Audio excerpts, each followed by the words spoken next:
Hi everyone, so today we are going to start a new fresh chapter of Old English period. This is important for all the students who are preparing for PGT UGC NET and also for the BA English students or master students. This is very basic. Here we are going to learn about Old English period and their history about English literature. So first we will know about the timeline, and what we are going to study here is timeline, heroic period, poetry, Christianity, major features, and about the historical backgrounds, Germanic and Christian influence, and heroic literature. So timeline of Old English period.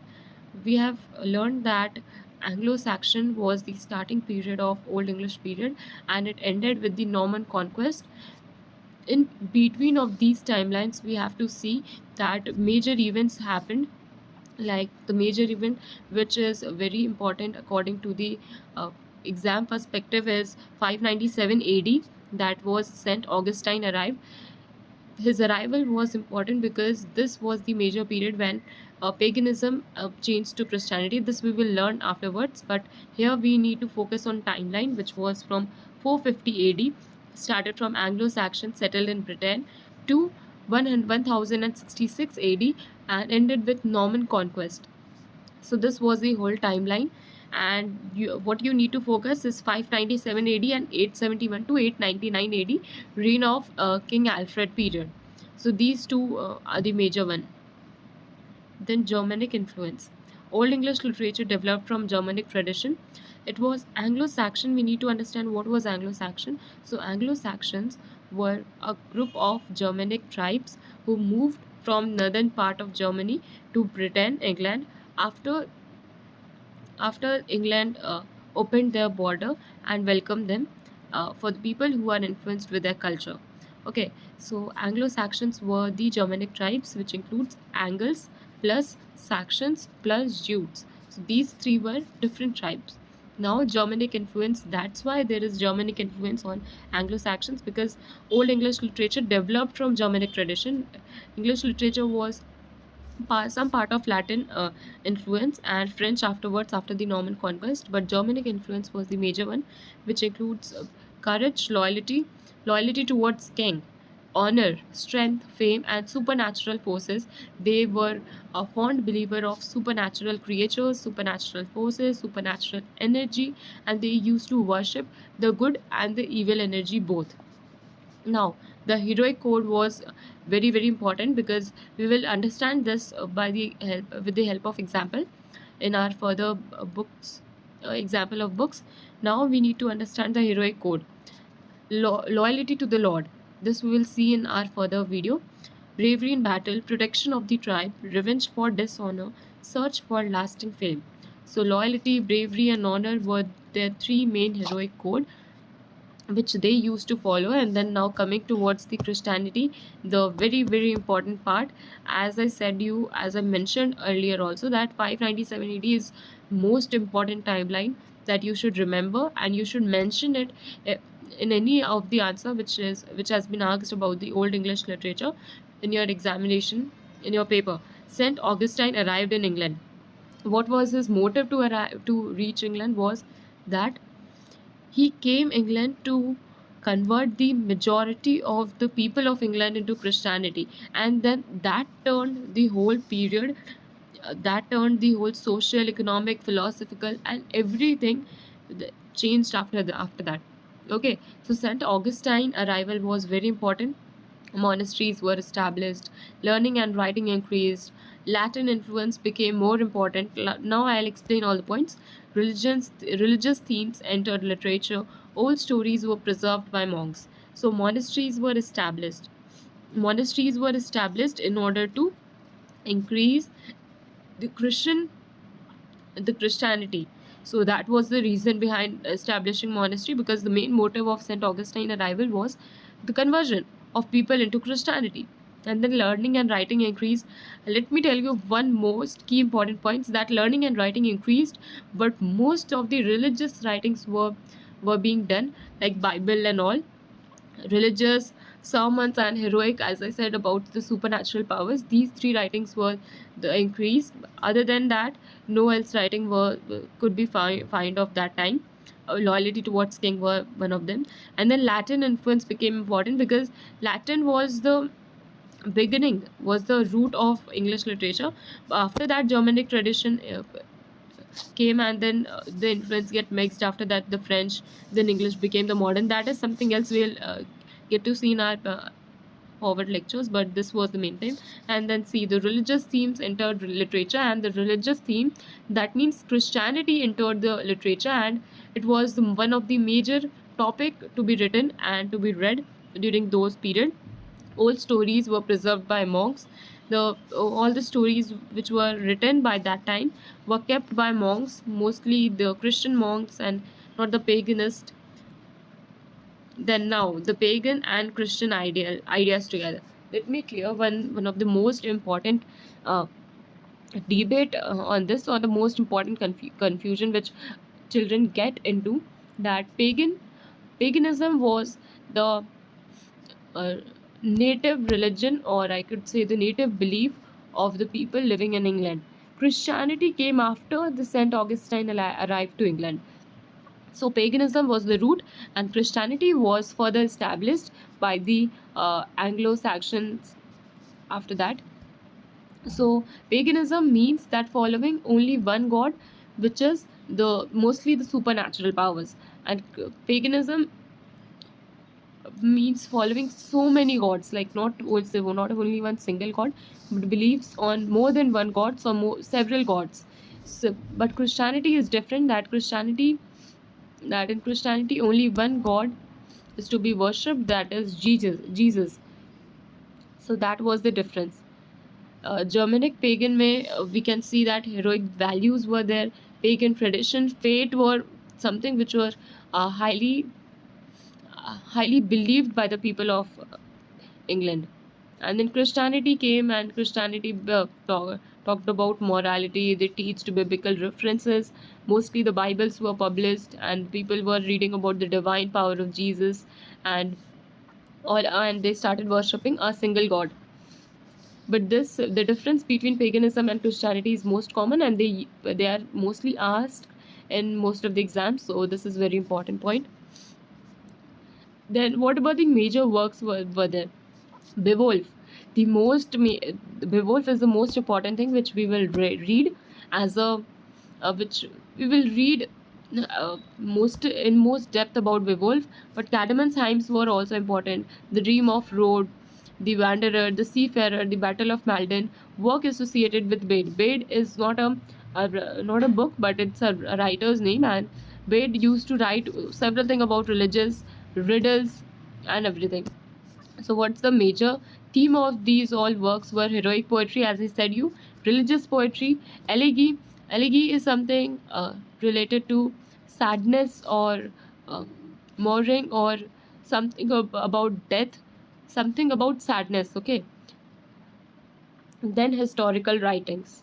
These were the major work, and we will talk about Beowulf in depth because this is important from your exam perspective. So now Beowulf, the great heroic poem. This was the Old English poem, or epic. This was an epic. Epic means the heroic poem. Approximately 3,000 lines have written, but let me correct this. This is about 3,182 lines in Beowulf. It's a poem, not a prose, it's a poem. And one more thing, the key pointer here is that mostly in Old English period, the poems were written, not the proses were written, not the dramas, but poems. Poetry were the key feature of Old English period. And then hero, I said Beowulf itself was a hero. Let me tell about the whole story of Beowulf. So there was a kingdom where the king was Harold, and Beowulf was his nephew. So, as I said about the supernatural powers were the major belief of paganism, and it is the most famous surviving poem of Old English literature, which you can find still now, till the date. You could get the Beowulf writings. So Beowulf was a hero who killed the supernatural powers, like the evil powers, Gerald and his mother, and also a dragon, and at his old age he got the throne. He was loyal to the king. Then here comes the loyalty towards the king. He was being praised by the people, but he didn't took over the king's throne even when he could get. At the time he killed those villains, but he didn't took. He waited up to the king's times over, or the king's death, Harold's death. After that, Beowulf at his old age, he took the throne. That also shows the heroic feature and the loyalty towards king, and also the supernatural beliefs. These are the three major themes which you need to learn and understand. Then we comes about the loyalty, because loyalty towards king, heroism. Beowulf was loyal towards his king.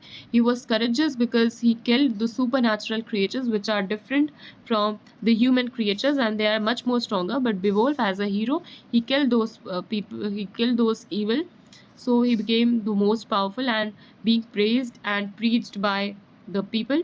And then comes about leadership. Leadership. Beowulf was a great leader, no doubt. He lead people. He got the fame after killing those people.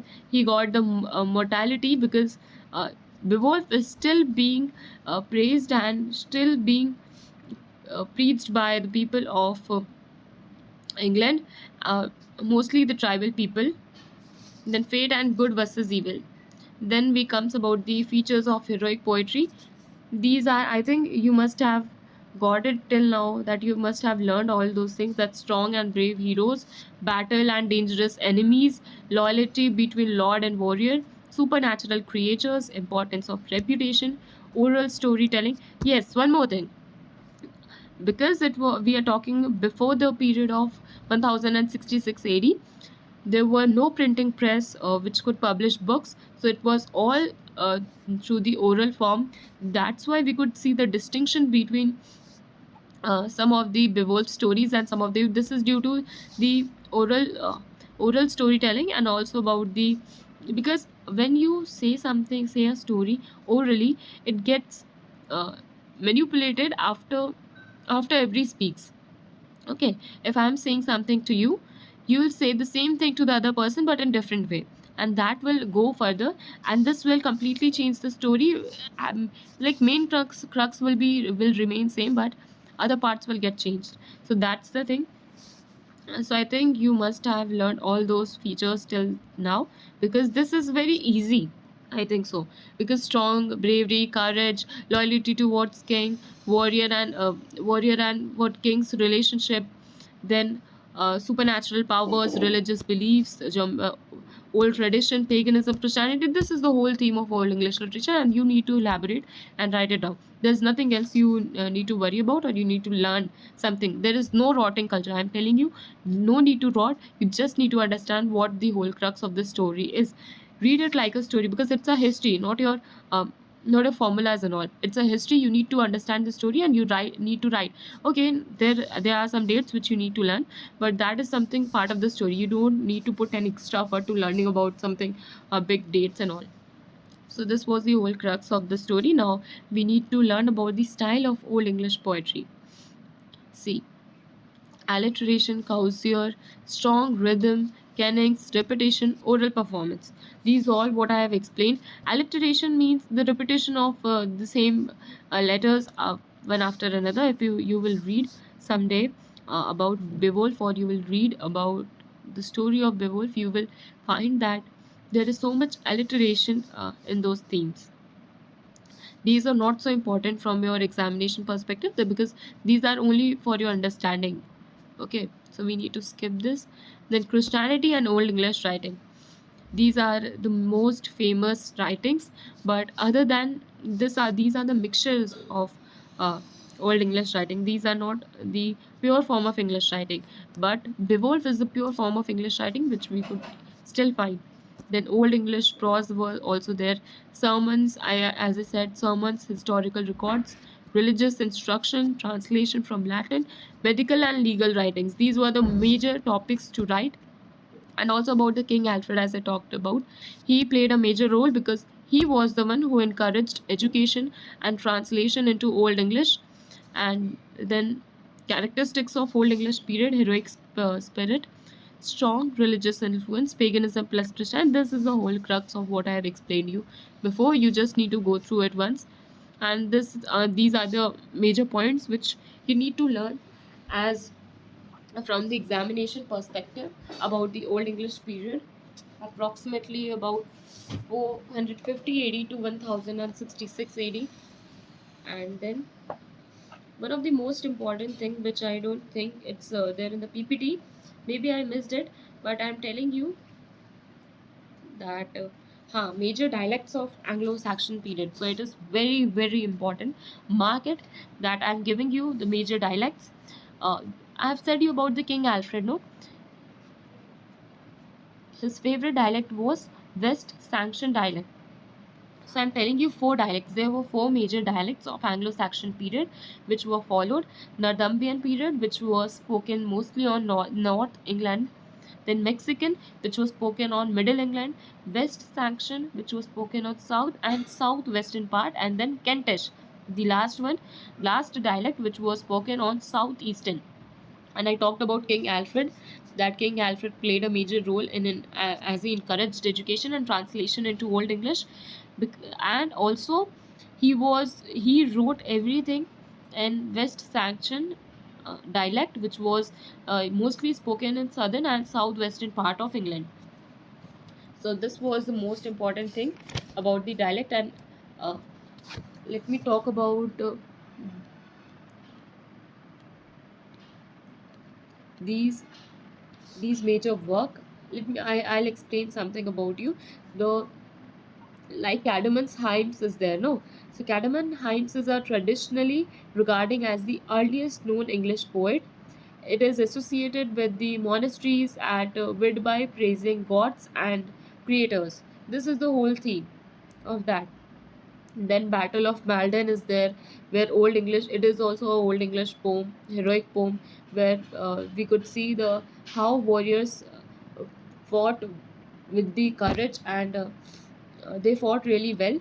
Then it was the fight between English and Viking forces in I think 1991 AD, and the theme were same as bravery, courage, honor, sacrifice, and all.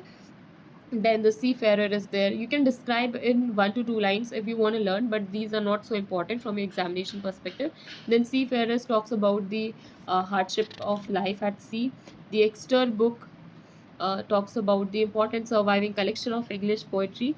It's a religious poem, riddles, and allegory. Also, one of the most important poem is Wife's Lament. It is Old English allegory poem. Idea is loneliness, separation, exile, sorrow, longing, and all. King Alfred the Great, the most important part of your Alfred the Great, the glorious King Alfred, most important figure in the Old English prose and literature, encouraged education and translation of important works into Old English, strongly associated with the development of Old English prose. Bede was the writer. He was Anglo-Saxon scholar and historians. His famous works were on preacher, teacher, and all.